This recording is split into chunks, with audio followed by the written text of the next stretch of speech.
ආයුබෝවන් කොහොමද ඔයාලට හොඳින් ඉන්නව ඇති කියලා හිතනවා ඉතින් අද මම ඕගලන්ට කියලා දෙන්න යන්නේ ගෙදර තියෙන අමුද්‍රව්‍ය වලින් ලේසියෙන් කොහොමද බටර් ටිකක් හදාගන්නේ කියලා. ඉතින් අපි බලමු දැන් මොනවද අවශ්‍ය වෙන්නේ කියලා. ඇත්තටම මේක හරිම රසයි. ඒ වගේම සතියක් එකමාරක් විතර තියාගන්නත් පුළුවන්.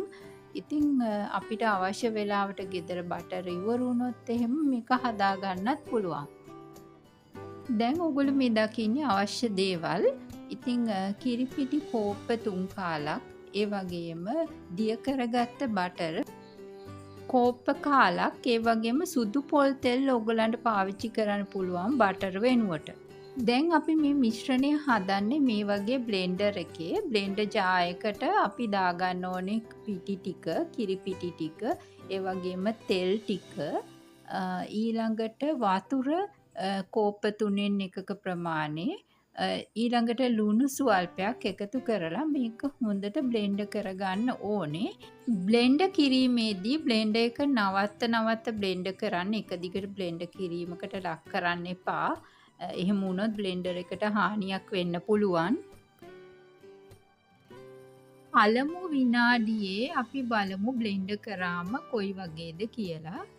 දැන් අපි මේක විනාඩි 3ක් පමණ බ්ලෙන්ඩ් කරන්න ඕනේ. පළවෙනි විනාඩියේ අපි බ්ලෙන්ඩ් කරාට පස්සේ මේ වගේ ටිකක් දියාරු ද්‍රාවණයක් තමයි අපිට ලැබෙන්නේ. දෙවනි මිනිත්තු 2-3ක් විතර අපිට මේක බ්ලෙන්ඩ් කරනකොට මෙන්න මේ වගේ උක්කු ද්‍රාවණයක් ලැබෙනවා. ඉතින් ඒ වෙනකන් අපි මේක බ්ලෙන්ඩ් කරගන්න ඕනේ. ඉතින් මේ විනාඩි 3ක් තමයි මට මේක හදන්න ගියේ. නමුත් දැන් මේක වෙලාව වෙනස් වෙන්න පුළුවන් ඔයගොල්ලෝ පාවිච්චි කරන බ්ලෙන්ඩර් එක අනුව. එහෙම නැත්නම් ෆුඩ් ප්‍රොසෙසර් එක උනත් පාවිච්චි කරන්න පුළුවන්. ඉතින් ඒ කාලය සහ ඔක්කොම පවතින්නේ යොදා ගන්න අමුද්‍රව්‍ය මත සහ ඔයගලන්ගේ පාවිච්චි කරන උපකරණය මත. ඉතින් උපරිම විනාඩි 5ක් ඇතුළත මේක කොහොමත් හදාගන්න පුළුවන්. දැන් ඔන්න ඔය විදිහට මම මේක වෙනම භාජනයකට දාගත්තා. සාමාන්‍යයෙන් අපි බටර් දාන භාජනයක් වෙනම ඔයගලන්ට තියෙනවනේ. ඉතින් ඒක පාවිච්චි කරලා මේක ෆ්‍රිජ් එකේ තියන්න පුළුවන් පැය භාගයක්. දැන් මේ මම පැය භාගයකට පස්සේ මේක හොඳින් සාමාන්‍ය බටර් එකක් වගේ සෙට් වෙලා තියෙන්නේ. දැන් මේ බලන්න මෙහෙම ගන්නකොට උනත් හරි සොෆ්ට් එකට එනවා.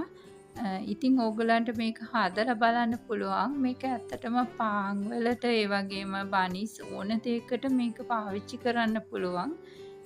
ඒ වගේම හරිම රසයි. ඉතින් සාමාන්‍යයෙන් අපි බටර් පාවිච්චි කරනවා ටෙම්පරාදු සඳහා. ඒවට උනත් නූඩල්ස් වලට දාන්න උනත් මේක හදාගෙන තියාගන්න පුළුවන්. සාමාන්‍යයෙන් ෆ්‍රිජ් එකේ තියලා අපිට මේක සති 2ක් විතර පාවිච්චි කරන්න පුළුවන්. ඉතින් ඔයගොල්ලොත් හදලා බලන්න. රෙසිපි එක හොඳයි කියලා හිතනවා නම් ලයික් කරලා සබ්ස්ක්‍රයිබ් කරලා channel එකට එකතු වෙන්න. සුබ දවසක්.